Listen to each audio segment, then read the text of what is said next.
nga, speaking of Aimee, mga kababayan, ang sabi ni Aimee, hindi na daw Marcos, natatawa talaga ako mga kababayan. Sabi ni Aimee, hindi na Marcos yung namuno ngayon sa Pilipinas, kundi Araneta na Romualdez. So, ano tawag mo kay BBM? Ano yung multo? Sabi niya, hindi na Marcos ang namumuno ngayon sa ating bansa, kundi Araneta at Romualdez. Ito naman si Aimee, pinipilit maging Marcos, pero yung mukha niya, kamukha naman ni Arsenio. Pilit na pilit Marcos ka ng Marcos, ikamukha ka naman ni Arsenio. Di ba, kababayan? Speaking of Aimee, ito. Dito, umpisahan natin, mga kababayan. Sabi dito. Senator Rani Marcos na hindi na isang Marcos ang may kontrol sa gobyerno kung hindi ang mga Romualdez at Araneta. Sa isang video na pinost na Wait lang, mga kababayan, nahinto lumabas si Gemini. Urong natin konti, pakinggan ninyo. Mga kababayan. Iginiit ni Senator Rani Marcos na hindi na isang Marcos ang may kontrol sa gobyerno kung hindi ang mga Romualdez at Araneta. Sa isang video na pinost ng senadora sa kanyang official page, sinabi niyang hindi papasok ang isang tunay na Marcos sa alyansa kasama ang mga politikong umano'y tumalikod sa kanilang pamilya noong 1986. Binanggit din niya na ang patuloy na pag-aangkat ng bigas at kawalan ng hustisya ay patunay na hindi na umano Marcos ang namumuno sa gobyerno. Ang gobyerno ngayon ay hindi Marcos. Ang gobyerno ngayon ay Romualdez at Araneta. Wala pang reaksyon ang Malacanang hinggil sa naging pahayag ng presidential sister. Di ba? Anong sabi niya? Ang gobyerno ngayon ay hindi Marcos. Ang gobyerno ngayon ay Romualdez at Araneta.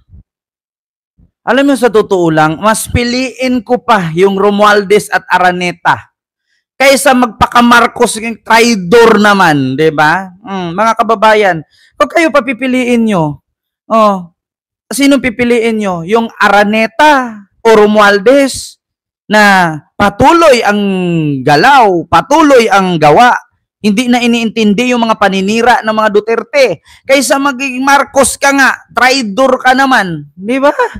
Alam niyo, sa totoo lang, Aimee, with all due respect sa'yo, Senadora Aimee, wala naman akong problema kasi wala naman akong pakialam sa politika Pero ako, bilang isang Pilipino, bilang isang citizen sa ating bansa, na hindi nakaranas ng naka-exile ng Hawaii, at hindi rin ako nakaranas na pinalayas sa Pilipinas, di ba?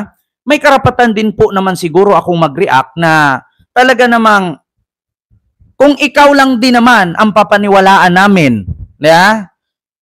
Wag na lang. Mas piliin ko na nga lang si Kibuloy maging presidente ng bansa kaysa sa iyo Tignan mo. Presidente, kapatid mo. Pero anong ginagawa mo? Di ba? Siyan. Di ba, mga kababayan? Sa totoo lang, Ate Fanny Vlog, may galap shoutout. Siyan. Huwag ganyan. Sugar, inano ni Siyan yung mga tuta. Kaya sa totoo lang, mga kababayan, kung ako lang papipiliin, mas piliin ko yung Romualdez at Araneta ang maging advisor ni BBM kaysa naman sa ikaw maging advisor ni BBM. Walang mangyari sa ating bansa. Bakit? Yung iutos mo at ituro mo kay BBM, which is hindi galing sa iyo, kundi galing kay Sara. Di ba? Mas piliin ko pa yung Romualdez at Araneta ang mag-advise kay BBM kaysa sa mag-advise kay BBM, ikaw na kapatid, tapos ang ina-advise mo ay galing din sa kalaban. Di para lang din si BBM nagluto ng sarili niyang mantika. Di ba? Am I right, mga kababayan? Am I right, Mr. Chair? Mahirap kasi yung, di ba? Mahirap yung ganun. Kung makinig si BBM sa'yo, tapos lahat ng sasabihin mo ang papakinggan ni BBM, mas piliin na lang namin na si First Lady at si Romualdez ang maging advisor ni BBM or magdikta kay BBM kaysa sa ikaw na kapatid ang magdikta kay BBM tapos galing lang din naman kay Sara para siyang nagisa sa sarili niyang mantika. Pag sinabi mo, sige, wag mong papasukin yung Amerika kasi magkakaroon ng gulo niyan. Tataniman tayo ng bomba at gigirahin tayo ng China dahil sa mga Amerikano na yan. Tapos ending, yung lupa natin unti-unti nang kinukuha, unti-unti nang kinakain ng China. Yeah? Tapos, yung mga Duterte, kumakamkam, tumatanggap ng pera mula sa pondo ng China, yeah? Para sa kampanya nila sa eleksyon, tapos si BBM naman, tudo-sunod sa'yo. Yeah? Anong purpose ng pagtanggal ni Pangulong Bongbong Marcos sa National Security Council nila Duterte, nila Sara, nila Arroyo, kung masusunod lang din naman ay ikaw? Di ba?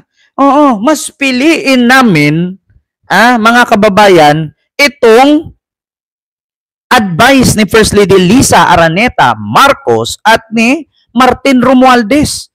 Di ba? At least si BBM hindi napapahamak. Ito pa, mga kababayan. Meron pa akong isang ipaparinig sa inyo. Wait lang. Naglulud pa eh. Mahaba-haba to sinasabi ni Aimee, mga kababayan. Di ba? Oo, much better. Ito, wait lang, mga kababayan. Ito yun, no? Pakinggan natin, ha? Mahina ang loading, eh. Ito, mga kababayan. Ako ay si Aimee Marcos. At kapag Marcos ka, hindi ka makikipag-alyansa sa mga politikong nagbintang, nagdiin, at umapi sa iyong pamilya. Sabi ko sa kanya, kung hindi ka tumigil, nabukahin ko yung tatay ninyo, at tatapon ko siya sa West Philippine Sea. Di ba? Ma'am Ka-Vibes, mega love shoutout po. Narinig nyo, sabi ni Aimee, kapag Marcos ka, nagpatunay lang dito si Aimee na walang pananindigan, walang isang salita, mga kababayan. Bakit ko nasabing walang isang salita? Di ba? Tawag nga ni Boss Mike, Manang Aimee. Okay lang naman Manang kasi matanda na yan eh. Oo, ganyan talaga pag mga Ilocano, Manang. Pag Marcos ka, hindi ka makipag-alyado sa iyong mga kaaway. Putang ina, pakinggan nyo ito. Ako ay si Aimee Marcos. At kapag Marcos ka, hindi ka makikipag-alyansa sa mga politikong nagbintang, nagdiin, at umapi sa iyong pamilya. Sabi ko sa kanya, kung hindi ka tumigil, nabukahin ko yung tatay ninyo, at tatapon ko siya sa West Philippine Sea. Akala ko ba? Oh my God! Diba? Ano yun, Aimee? Wala ka isang salita. Kapag Marcos ka, hindi ka makipag-alyansa sa iyong mga kaaway. Putang ina, nandun ka kay Sara. Si Sara ang nagsabi sa iyo na huhukayin yung tatay mo, tapon sa West Philippine Sea. Bukod dito, mga kababayan, ito pa. Pangalawa, pakinggan natin. Ako ay si Aimee Marcos. At kapag Marcos ka, hindi ka makikipag-alyansa sa mga politikong nagbintang, nagdiin, at umapi sa iyong pamilya. Sabi ko sa kanya, kung hindi ko tumigil, nabukahin ko yung tatay ninyo, at tatapon ko siya sa West Philippine Sea. Diba? Ano yan, Aimee? Sinong boboto sa'yo? Sinong maniniwala sa'yo ngayon? Pakinggan natin yung isa. Ano naman tong isa? Ako ay si Aimee Marcos.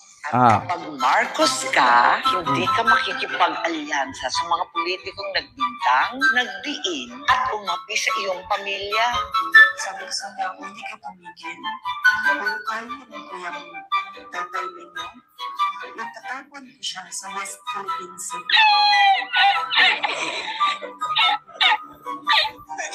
Diba? Ngayon, mga kababayan, sino ginawa niyan tanga? Ako si Aimee Marcos. Kapag Marcos ka, hindi ka pwedeng makipag-alyansa sa mga politikong nagbintang at naninira sa pamilya nyo. Di ba? Kapag Marcos ka, hindi ka pwedeng makipag-alyansa, magbintang sa mga politikong naninira at mga kababayan,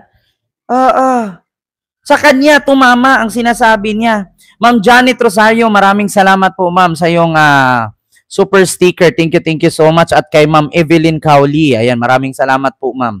No? Diba? Kaya mga kababayan, minsan natatawa ako mag-isip Bakit ganito? Bakit ganyan? Kaya, Lakers at kay Sir Kendry and kay Maria Fee Palisok, Miguel, shoutout po. Kaya isa lang masasabi ko, kaya nga sabi kanina doon, sa mga bumuboto, sa mga kandidato, no, at sa mga harap ng mga butante sa Mandaluyong, ang sabi, sama-sama tayong babangon muli, sabi ni BBM. Kaya yung mga away-away na yan, hindi yan nakakatulong sa ating bayan. So speaking of away-away na yan, alam naman po natin mga kababayan, kung sino po ang mga nag-aaway-away ngayon. So, wait lang ha mga kababayan. Ilagay ko lang dito. Wait. Ayan. So, ito mga kababayan. Florinda Rivera, maraming salamat po ma'am sa yung super sticker. Thank you so much po. Deleted happy birthday. Salamat po. Ma'am, belated happy birthday. And same lang sila sis niya. Yung mga sinasabi nila sa kanila tumama. Kaya nga, Francim YouTube. Miguel, shoutout po. So ito mga kababayan, yung sunod natin na pag-uusapan. Ito naman. Sara Duterte, mga kababayan, ay bumira kay PBBM. Ito na nga, mga kababayan, ang birada ni Sara.